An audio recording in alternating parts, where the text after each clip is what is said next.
Per the article, high interest rates in the dour commercial real estate market are weighing on the economy, and when a short-term federal loan program expires on March 11th, they could weigh even heavier on regional banks. Quote, a lot of what's been going on is people didn't want to recognize how serious the problem was, but now it's become pretty obvious, said Desmond Lockman, an economist from American Enterprise Institute. I would point out that this article, like a lot, is going to have some good information about a part of the market, in this case, some regional banks, but sometimes I think for entertainment value, for clickbaitish, it will expand or imply that the problem is bigger than it is. In this case, I think we'll see from some of the data that not every sector of commercial real estate, not every market, certainly not the major banks, and certainly not even all the regional banks um, are affected by this.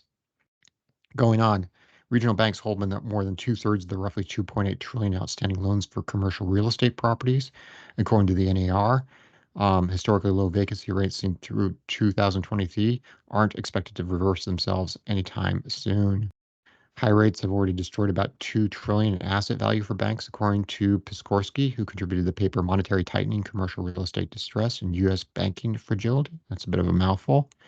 Their research shows that about 44% of all CRE loans are at risk of default, and if that default rate were to reach 20%, over 380 banks would be at risk of insolvency.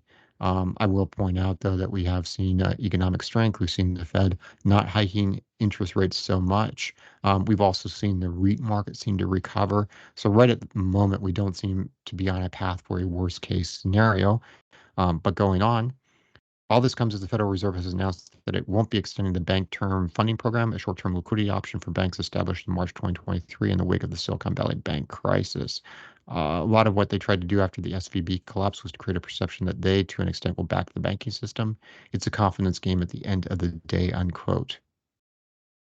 Going on, experts agree that the key issue is interest rates, both for the direct impact on banks and because of the pressure exerted on the commercial real estate sector. The Fed has been too focused on inflation at the expense of financial stability. Federal regulators remain too focused on big banks and not regional banks, which could benefit from having higher capital minimums.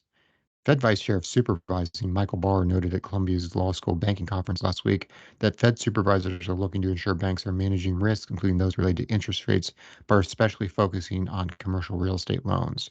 Quote, Federal Reserve supervisors did not identify issues quickly enough, Barr admitted, and when we identify risk, we were too slow to act with sufficient force to change management behavior.